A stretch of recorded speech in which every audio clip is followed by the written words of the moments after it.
Greetings, this is Newburgh Mayor Rick Rogers, and this is a State of the City for 2020. As has been very well documented, 2020 was a challenge in many, many ways. COVID, social unrest, a divisive national election, and even nearby wildfires. But I am happy to say through this, the City of Newburgh not only survived, but in many ways thrived during this year. Normally, the State of the City would be brought to you in person, but given the pandemic, we'll do it this way this year. Hopefully next year will be different. Staff, volunteers, and the residents of the community which made this year special and what allowed us to thrive. Cities, by definition, are a collective of services. They're a collection of the means for us to provide safety, whether with roads, public safety, the dispelment of water, the delivery of water. But the city is much more than pipes, buildings, and roads. It is really people, and that's what makes the difference and has made the difference for the City of Newburgh. In all, there are over 140 staff members with the City of Newburgh who provide the services for 24,000. Allow me to introduce a few of the people who lead the City of Newburgh. First, our City Manager, Dan Weinheimer, who came to us in February 2020, or, interestingly, 2 weeks before the COVID shutdown. Dan has brought professionalism and a calmness to the position, so let me introduce Dan Weinheimer. Thanks, Mayor Rogers. 2020 was a challenging year to come to Newburgh. It was important to me that as a city organization, we worked throughout the year to ensure we were balancing COVID-19 response measures with taking steps forward on our shared goals. While working to adapt to the ever-changing impacts of COVID-19, city staff remained committed to working to implement City Council's goals. Progress was made on public engagement, adding electronic tools for staff and residents, an equity assessment of our operations, and much more. We're continuing to work to make the community vision of a Newburgh a reality. We made progress in implementing the entire plan, though most significantly in the areas of economic development and livability and development. This year, we also had the opportunity to hire many new leaders, starting with our Assistant City Manager, Kezia Warner, and including Economic Health Manager, Shannon Buckmaster, and promoting from within of longtime employee Russ Thomas to take over as Public Works Director. We were also able to hire outside legal counsel to serve as city attorney, expanding the city's access to legal services and preparing ourselves for the future. This year was one of change, but my focus always remained on improving city services for our residents. We have a long way to go, but I'm proud of the work that city employees have done in the face of an unprecedented and unrelenting 2020. In 2020, we kept our eyes on our goals and laid a foundation for ongoing improvements to the city's performance in 2021 and beyond. Next, you'll hear from Assistant City Manager Kezia Warner. Thank you, Dan. This year required a lot of adaptability across our departments. All employees had to do their work differently and collectively to implement COVID safety measures in our workplaces. Our first responders and frontline workers showed up to work every day to do their critical jobs. We had employees who had to suddenly work from home, managing the new circumstances of balancing work responsibilities and family responsibilities, with their children now at home doing virtual schooling. Our goal is to be as flexible as possible to support our employees right now. We created the staff position of COVID Response Coordinator, who is point on managing communications about COVID safety requirements and ensuring that we're in compliance. This position has also taken on the additional responsibility of coordinating COVID vaccine opportunities for city staff and establishing potential vaccine distribution locations in the community. Our maintenance crew from our Public Works Department helped to install OSHA safety measures. They worked hard in 2020 to erect plexiglass barriers between workspaces, ensure that we had adequate cleaning supplies. They established signage and notifications for COVID safety and rearranged workstations to enable our staff to work at least 6 feet apart. Now into 2021, our staff continue to monitor COVID protocols from OSHA, CDC, and OHA, and is drafting and redrafting reopening plans based on information as it becomes available. First and foremost, we are actively planning vaccine distribution opportunities when they become available to us. Now I'd like to turn it over to Doug Rux, Director of the Community Development Department, to talk about urban renewal. Thank you, Kezia, for the introduction. Since 2016, the city has developed and updated 10 different master plans from our economic development strategy to our water master plan, to our 2040 community vision. All of this is to help determine what is important to residents and what they want for the future of the city.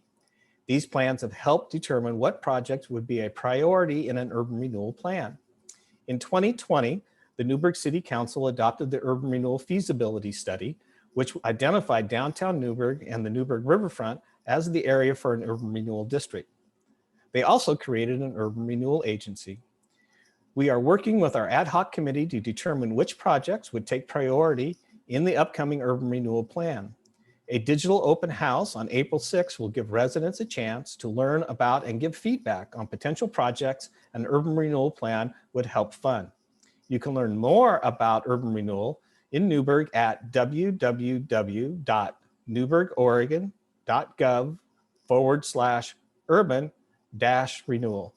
Thank you, and I'd now like to introduce Will Worthy, our library director. Thanks, Doug, for your illuminating remarks.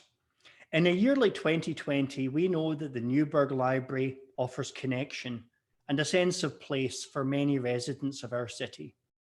2020 gave us a chance to help our community in new ways, working with residents to sew and deliver masks for those in need through the Newburgh Mask Force.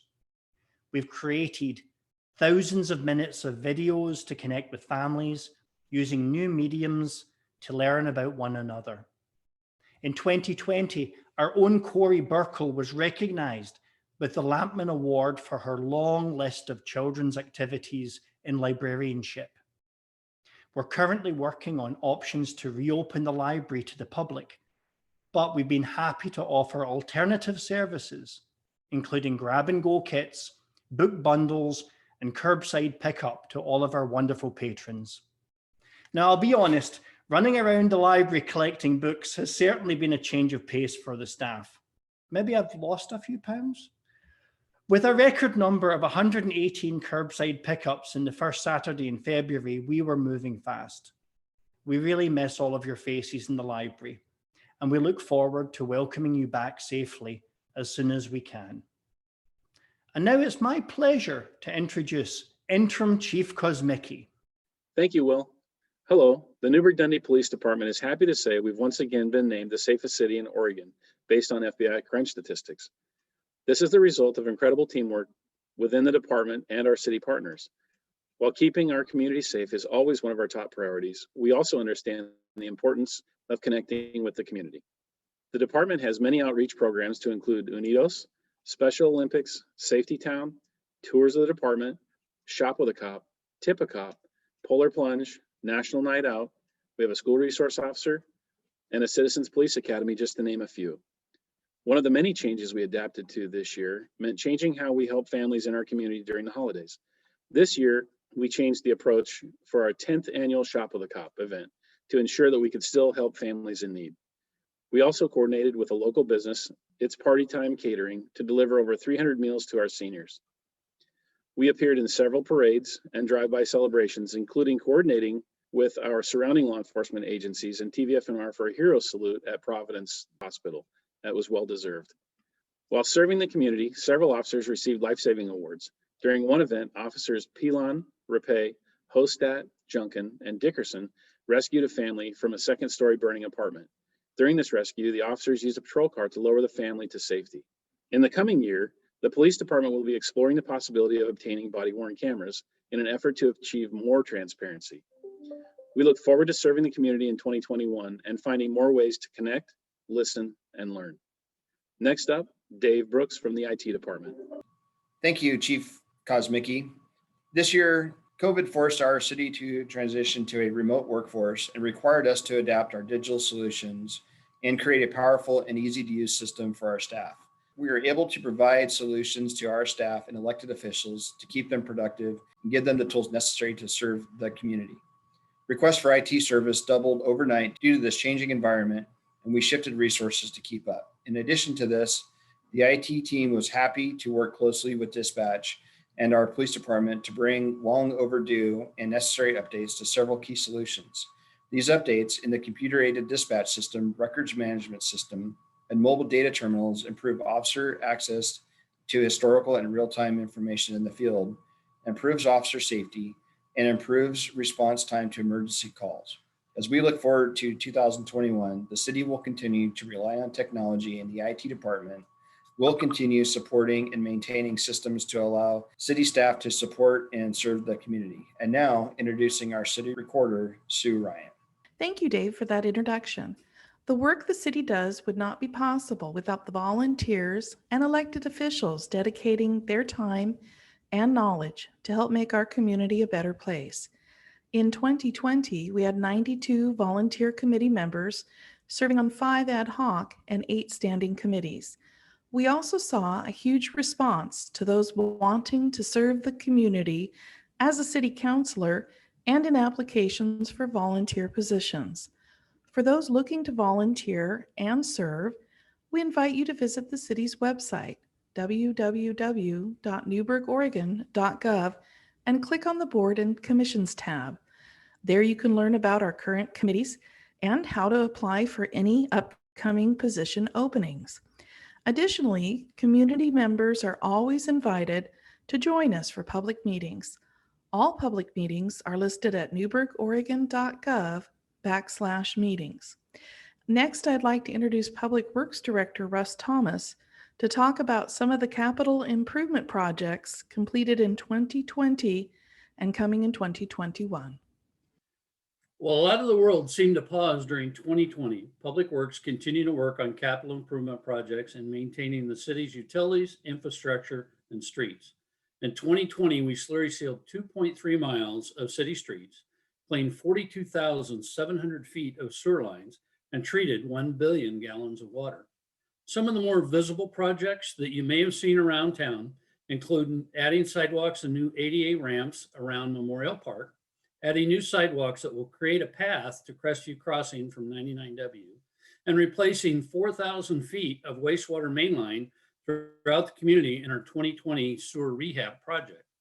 Less visible work includes our solar farm project at our wastewater treatment plant, seismic upgrades to our public safety building, and conducting a seismic resiliency study.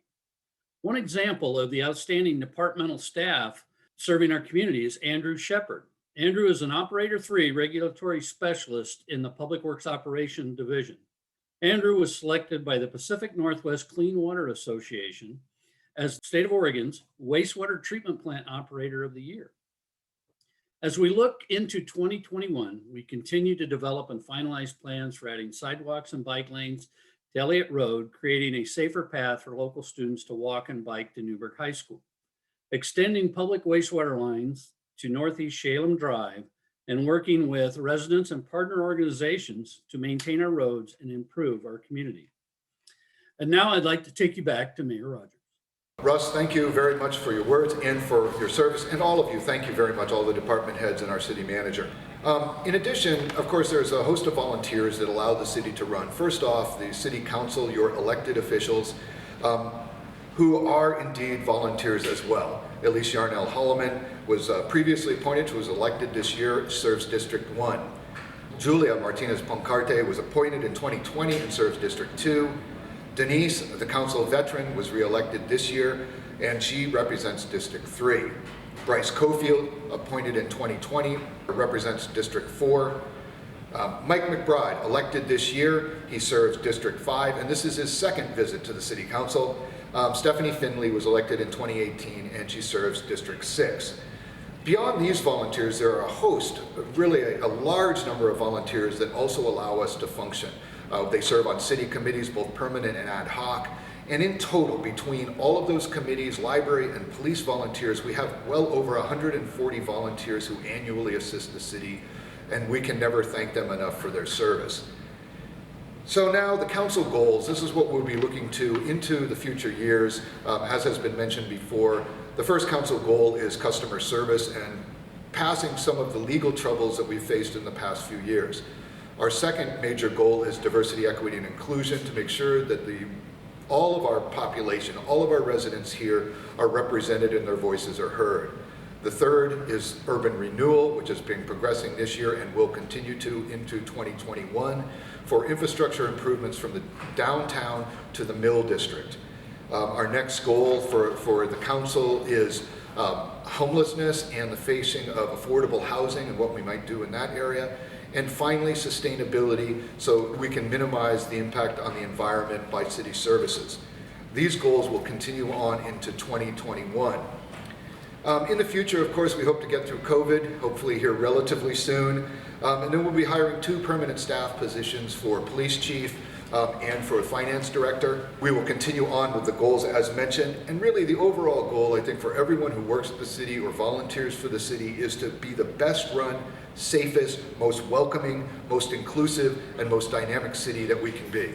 So I really have to ask you, the city of Newburgh, why not Newburgh?